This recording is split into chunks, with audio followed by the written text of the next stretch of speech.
निर्जला एकादशी रखते क्यों हैं? ध्यान से सुनना।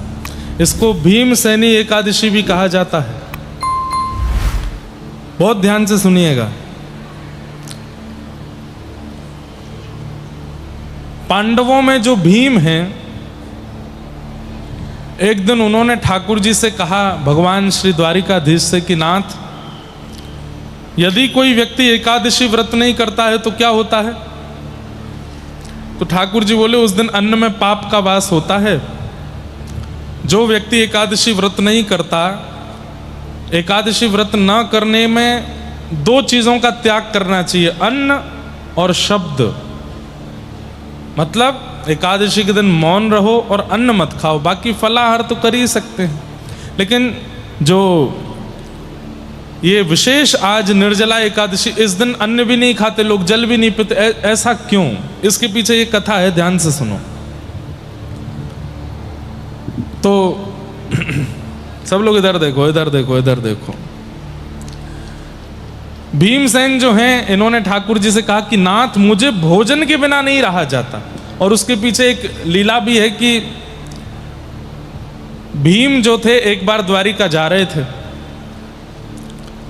तो भगवान ने पूरी द्वारिका नगरी में सब अपनी 16,108 पटरानियों को, सारे जितने भी रसोई घर में भोजन बनाने वाले सेवक थे, सबको आज्ञा कर दी। बोले, भीमसेन आ रहे हैं, अद्भुत भोजन बनाओ। भीमसेन 80 किलो के आसपास तो केवल बाल भोग ही करते थे। बाल भोग जानते हैं? ब्रेकफास्ट। सुबह सुबह उठते ही कम से कम 80 किलो का उनको भोजन चाहिए। तो कहते हैं कि भीमसेन अकेले एक तरफ और पूरी पांडवों की सेना अकेली एक तरफ, इतना भोजन करते थे, भूखा नहीं रह सकते थे। महाभारत युद्ध के बीच में भी उनकी अलग से व्यवस्था थी भोजन करने की, भोजन करते थे भीमसेन। तो भगवान ने एक बार उनको द्वारिका बुलाया, तो द्वारिका जा रहे थे भीमसेन, तो ठाकुर जी ने सबको कहा कि प्रसादी बनाओ, अद्भुत प्रसादी बनाओ, और खूब सारी बनाना, बहुत अच्छे से पाते हैं वो। और 2-4 दिन थोड़ा भूखे रहेंगे, क्योंकि रास्ते में चल के आ रहे हैं, तो आके भी अच्छे से ही पाएंगे, तो खूब सारी सामग्री बनाना, कम नहीं पड़नी चाहिए। पूरी द्वारिका आधी से ज्यादा लगी है भोजनशाला में, भीमसेन आ रहे हैं, उनके लिए भोजन बनाना है। लेकिन जैसे ही भीमसेन द्वारिका पहुंचे, तो ठाकुर जी ने, हमारे जगन्नाथ जी कब कहां क्या कर दें कुछ पता नहीं चलता है इनका। जैसे ही भीमसेन द्वारिका पहुंचे, इन्होंने अपने द्वारपालों को और अपने सेवकों को आज्ञा कर दी, उनको ना बाहर ही बैठाओ और कहना कि ठाकुर जी अभी एक सभा में बैठे हैं, थोड़ी देर प्रतीक्षा करो। सब लोग कथा सुन लो ध्यान से। अपने सेवकों को, द्वारपालों को कहा कि भीमसेन को बाहर ही बैठा देना और उनसे कह देना कि अभी ठाकुर जी थोड़े व्यस्त हैं, थोड़ी देर में मिलेंगे आपसे। बहुत खाने वाले व्यक्ति के अंदर क्रोध भी बहुत रहता है, और बहुत खाने वाले व्यक्ति को जब भूख लगती है, भोजन नहीं मिलता, तो भी वो बहुत क्रोधी हो जाता है, चिड़चिड़ा हो जाता है। तो भीमसेन वैसे ही भूखे प्यासे पहुंचे थे द्वारिका में, खूब अच्छा स्वागत हुआ। लेकिन जैसे ही द्वारिकाधीश के सुंदर महल में पहुंचे, द्वारपालों ने कहा आप यहीं बैठ जाओ। तो भीमसेन बोले, हर बार तो हमको अंदर तक ले जाया जाता है, आज यहीं क्यों बैठा रहे हैं? ठाकुर जी की एक सभा चल रही है, कहीं बैठे हैं, थोड़ी देर आपको प्रतीक्षा करने के लिए कहा है। तो भीमसेन थोड़ी देर बैठे रहे, बहुत देर हो गई। उसके बाद द्वारपालों ने भीतर जाके कहा कि ठाकुर जी अब ले आए। कुछ कर नहीं रहे ठाकुर जी, खाली बैठे हैं। बोले नहीं नहीं, थोड़ी देर और बैठने दो। क्यों? ताकि इनको क्रोध आवे, क्रोध में आकर के ये गालियां देने लगेंगे, तब इनको भोजन कराऊंगा। अद्भुत लीला है ठाकुर जी की। रुक्मणी जी ने पूछा, ऐसा कर क्यों रहे हो? बोले स्तुति सुनते सुनते कान पक गए हैं, थोड़ी गाली सुनने का मन हो रहा है हमारा, और भीमसेन से गाली सुनेंगे।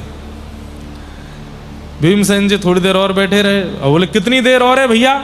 अच्छा, भगवान कृष्ण भीमसेन के मामा, वो भाई लगते हैं और बड़े हैं, भीमसेन अपने आप को बड़ा मानते हैं। तो भीम जी बोले कितनी देर और है? बोले हम पूछ के आते हैं। भीतर जाके पूछा तो ठाकुर जी बोले बोलो अभी थोड़ा और समय लगेगा। ठाकुर जी सभा में बैठे बैठे व्यस्त हो गए थे, थोड़े थक गए तो सो गए हैं ऐसा बोल दो। बाहर आकर के सैनिकों ने बोल दिया, बोले भगवान बहुत थक गए थे तो सो गए हैं। भीमसेन ऐसे कैसे, उनको पता नहीं था कि मैं आया हूं? नहीं पता तो था, पता था फिर तो कन्हैया नहीं सो सकता। उसको पता है कि भीम आया है तो वो सो ही नहीं सकता। तुम झूठ बोल रहे हो। नहीं भगवान वो सो गए हैं, थोड़ी देर आराम कर रहे हैं, आप थोड़ी देर और बैठिए। भीमसेन को भूख लगी, क्रोध में महाराज ऐसे हिले कभी ऐसे हिले, अभी तक तो कुछ नहीं बोले। बनता है अपने आप में भगवान, अपने लिए होगा द्वारिकाधीश, हमारा तो भाई है, हम तो अधिकार जमा सकते हैं, इतना ही बोले। तो भीमसेन जी ने फिर से द्वारपालों को बोला, क्या बोल रहे हैं? बोले अभी तो कह रहे हैं कि बनता अपने आप में द्वारिकाधीश, भगवान बना बैठा है। ये गाली दी कि नहीं दी? बोले गाली नहीं दी अभी। बोले क्या करें, वो तो बहुत क्रोध में, थोड़ी बहुत देर और बैठाया तो हम लोगों को ही मार देंगे, वो अपनी मुष्टिक पहना रहे हैं बहुत देर से। तो ठाकुर जी बोले जाके बोल दो, बोले ठाकुर जी अभी भोजन कर रहे हैं, बाद में मिलेंगे। द्वारपाल बेचारे कांपते कांपते आए बाहर, भीमसेन की आंखें चढ़ी हैं, कितनी देर और? ठाकुर जी अभी भोजन, क्या कहा? भोजन कर रहा है कृष्ण, और हम यहां बाहर बैठे, वो भोजन कर रहा है भीतर। अब तो लगे महाराज भीमसेन ने गालियां देना शुरू किया। हमको भुक्कड़ कहते हैं, खुद भुक्कड़ है, यहां मेहमान आया है और उसकी प्रतीक्षा नहीं की, भोजन कर रहा है भीतर बैठ करके। और जब गालियां देनी शुरू की, रुक्मणी आदि सब दौड़ी दौड़ी गई, कौन है इतनी तेज तेज गालियां दे रहे हैं, कौन है? बोले भीमसेन है। क्या कर रहे हो आप? बोले गाली सुनने का मन हो रहा है हमारा। जब भीमसेन बिल्कुल लाल पड़ गए ऊपर से नीचे तक, धीमे से ठाकुर जी मुस्कुराते हुए बाहर आए, भैया कैसे हैं आप? मेरी नजरों के सामने मत आना, मैं देख लूंगा। अरे क्रोधित क्यों होते हैं आप? सोच, आप आओ और मैं भोजन कर लूं, ऐसा हो सकता है? अरे हमने सुबह से कुछ नहीं पाया, जल भी नहीं पिया, आपके संग बैठेंगे पाएंगे? नहीं तुम झूठ बोलते हो। अरे किसी से पूछ लो। तो फिर ये सब क्यों बोले मेरे को? बोले हम जबरदस्ती आपको गर्म कर रहे थे, थोड़ा हमको गाली वाली दो, थोड़ा अपना जो है उग्र रूप दिखाओ, उससे काम चले। आओ आओ बैठो। और द्वारिकाधीश भीतर लेके गए, प्रेम से पवाया भोजन। भीमसेन बड़े राजी हो, लाला बड़ो चतुर है तू, हैं ऐसा उदम मचावे, गाली सुनवे को कौन को मन करे? बोले मेरो। तब भीमसेन कहते हैं, बोले लाला एक बात बता, एकादशी व्रत ना करवे वारे को पाप लगे? ठाकुर जी बोले हाँ पाप लगता, नरक जाना पड़ता है उसको जो एकादशी के दिन अन्न खाता है। तो भीमसेन बोले लाला मोते भूखो ना रहे हो जाए, मैं कहा करूं? एक दिन भी यदि भोजन नहीं मिलता है तो मेरे बस ये समझ ले, मेरे सामने जो आ जाएगा मैं वाकू मरोड़ दूंगा। भोजन के बिना चिड़चिड़ाहट होती है। अब एकादशी के दिन भी मैं तो भोजन कर ही लूँ लाला, अब कहा करूं बता, कोई ऐसा उपाय बता कि ये एकादशी को नियम जो तोड़ दें कहें उनको भी भलो हो जाए। तब ठाकुर जी ने कहा साल में एक बार ज्येष्ठ की जो एकादशी आती है, जिसे हम निर्जला एकादशी कहते हैं, इस दिन यदि व्यक्ति अन्न ना खाए और जल भी ना पिए तो पूरे साल भर की जितनी एकादशी हैं, यद्यपि अधिक मास की भी जो 2 अधिक एकादशी हैं, समस्त एकादशियों का फल उसको एक दिन व्रत करने से प्राप्त हो जाता है। इसलिए भीमसेनी एकादशी है। आज के दिन भीमसेन जी ने जल त्याग करके और एकादशी की, तो उनको साल भर की एकादशी त्यागने का फल प्राप्त हो गया। इसलिए आज के दिन जल नहीं पीते।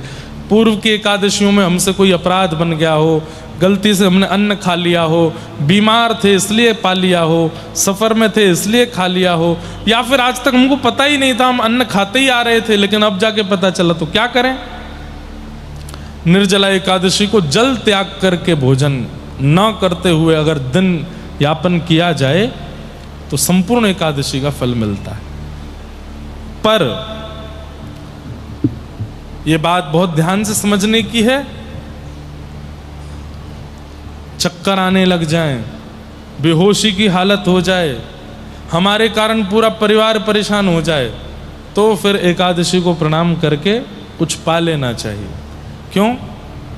निर्जला वाली। क्योंकि नहीं तो फिर इससे उत्सव, एकादशी उत्सव है, वो उत्सव की तरह रहनी चाहिए। अगर वो हमारे किसी कारण से उत्सव में विघ्न आ रहा है तो फिर उसमें त्याग कर देना चाहिए, फिर जलपान आदि कर लेना चाहिए। ठाकुर जी कह रहे हैं कि भाई तुम पाओ, फिर उसमें जबरदस्ती नहीं करनी चाहिए, नहीं तो उत्सव जो है वो उत्सव नहीं रहेगा, कुछ और हो जाएगा। इसलिए ये एकादशी के नियम हैं आदि आदि। बस लोग बाग अपनी सेहत का ध्यान रखा करें। और निर्जला एकादशी आती भी गर्मियों में है, वैसे ही पानी की कमी हो जाती है, तो इसलिए जलपान कर लिया करें। वही लोग जलपान त्यागें जिनको घर में ही रहना है, पूरे दिन कहीं आना जाना चलना फिरना नहीं है, डिहाइड्रेशन नहीं होगा, एसी में बैठे हैं, घर पे ही हैं। वो फिर अब हमने भी सोचा था कि हम जल नहीं पिए, लेकिन 3 घंटा बोलना है, क्रिकेट भी खेलना है, सब जगह जाना भी है, तो जलपान नहीं करेंगे तो सूख जाएंगे भीतर से। तो जिनको एक जगह रह करके तप करना है, भजन करना है, वो ही जल का त्याग करें। घूमने फिरने बाहर जाने धूप में बैठने वालों का जल त्याग नहीं होना चाहिए, नहीं तो एकादशी उत्सव की जगह कहीं मातम नहीं बन जाए। तो इसलिए उसका ध्यान रखो।